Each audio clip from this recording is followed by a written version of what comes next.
Hey YouTube, it's me lukemick, and this is a review on The Hobbit, An Unexpected Journey.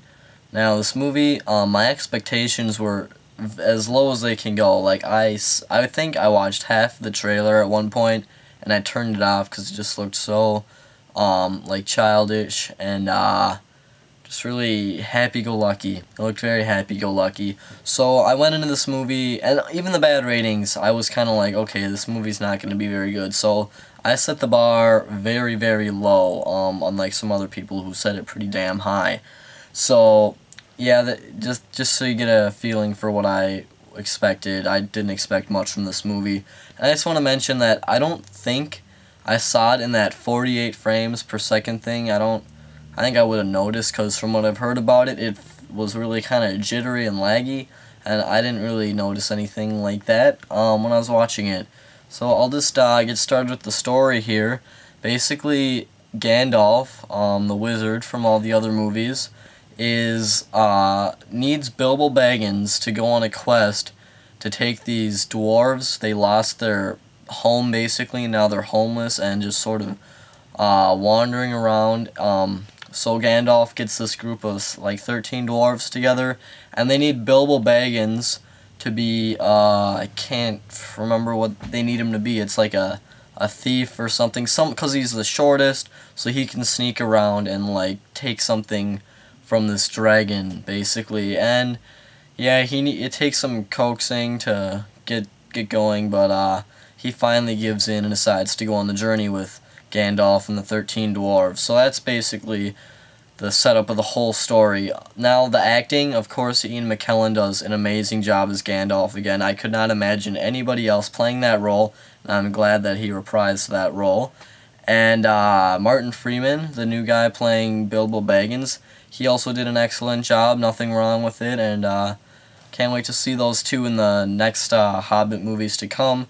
And I don't remember the guy of the main dwarf. There's one dwarf that they kind of focus on the most, and he's kind of the leader of them all, and he lost something like of his in this, like when the town was lost, something in him was just taken from him, and so he's the most conflicted character, I think, and he is kind of out for revenge in a way. I don't know what the actor's name is or the character, but that dwarf, you'll know who it is when you see the movie, does a great job as well. And then all the other ones, they're just sort of throwaway characters. I mean, there's some here and there that you kind of recognize from other parts of the movie, and you say, yeah, I hope nothing bad happens to him. But basically, that's it. And then there's just one other character that I think I should point out, is this wizard. And this wizard is, I think there's 5 wizards in Middle-earth, and this wizard is like, I personally didn't like him, and a lot of people, I think it's someone you either love or you hate, and I hated him. He's got a lot to do with nature, and he really likes these animals, and he's really weird and annoying, and he has these birds in his hair, and he's not in the movie a lot, fortunately, but when you see him, I was wondering what this was when I saw it. There's like this white, like just kind of like crunchy looking stuff going down the side of his face right here. And then I watched a video with Chris Stuckman and FlickPick, and it turns out that was bird shit on the side of his face the whole damn time. So that's pretty disgusting, and it makes sense, you know, having birds in his head. I'm sure they just shit down the side of his face. So that character is a little odd and just kind of annoying, and people have been calling him the Jar Jar Binks of The Hobbit, and he could be, I don't know, we'll just have to see if he pops up again in the other movies.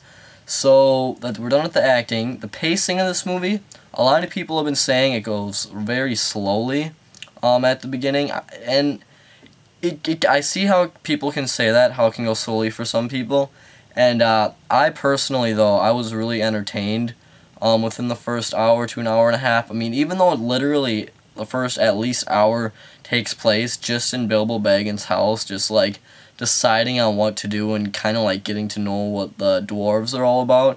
I thought that was entertaining because there were a couple musical numbers in there that were pretty funny, and I just thought the dwarves were funny for some reason. I don't know. But even though it takes a while for that to set up, I think it's fine for me. But I can see how people could feel like it slows down a lot. But there's this one part after this whole ogre thing I think, or what are they, giants, something like that. They go to the elf area where Hugo Weaving and Kate Blanchett are, and that's where I think it slows down a bit, because there's just a lot, there's not a lot going on. It's just a lot of talking for like 30 to 40 minutes. This movie, it does take a while to really set the tone and get things going, but I'm alright with that. But yeah, the whole elf area kind of scene, I felt like there was too much there that shouldn't have been there, and they should have cut more out, because I was really bored by that part. But the rest of it, I think, like right after the elf part, the pace picks up a lot, and that's when the movie finally begins, and they like actually start their journey, and I think that's when the movie's the best. The last hour is definitely the stronger of the other two parts.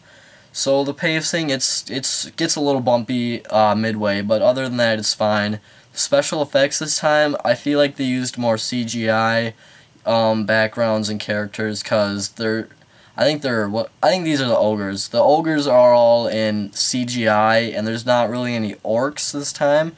And the CGI isn't bad, don't get me wrong, and it'd be hard for them to do it without it. It's just that I'd prefer not to see it, but it's not that big of a deal, and with those of you who aren't so nitpicky about that kind of stuff, it'll be fine for you guys. So the CGI, it's pretty good. It has to be good, and it is, and it works out well.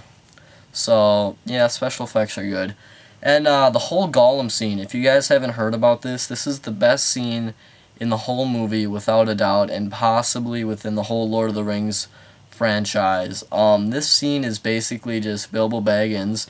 He falls into this like cave thing, and he meets up with Gollum there, and they start doing these riddles, and it's like 10 to 15 minutes of them just playing these riddles and stuff, and the dialogue is just so intense, and Gollum's thoughts, it's a really great scene, and I thoroughly enjoyed that scene. It's great, and yeah, that's about all I can say about it, because I don't want to ruin anything for you guys.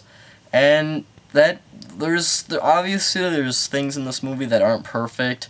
Just, the pacing, like I kind of mentioned, and just there could have been, I feel like with this movie, I heard that the book is really small, only about 300 pages, and now they're stretching it into 3 movies, and I don't mind that, and I don't care if they're just trying to make some more money, but it's just that there's so many parts in this movie that I feel like they could have cut out, but they just didn't, just to get the whole 3-movie thing going, and that's alright, but, I mean, I guess the more footage, the better. I mean, I get what I pay for. I don't really have a big problem with that. And I feel like the sequel, since this one is kind of like Fellowship of the Ring, it was setting everything up, I feel like the next 2 are going to be way more intense and finally kind of get things rolling, and they're going to be bigger and better. Maybe up to speed with the Lord of the Rings series. I doubt it. I don't think anything's going to be able to beat that, but they'll be pretty close, I think, and I have hope for it. So, overall, this movie, I actually really enjoyed it with my expectations. I mean, there's just a couple things here and there that aren't great, like the CGI, yes, it's just not in my taste, and the pacing gets a little bumpy, and there's just other imperfections, like character development that isn't great, but other than that, it's a pretty damn good movie, and I think you guys would enjoy it, especially if you like Lord of the Rings. Just don't go too overexcited about it.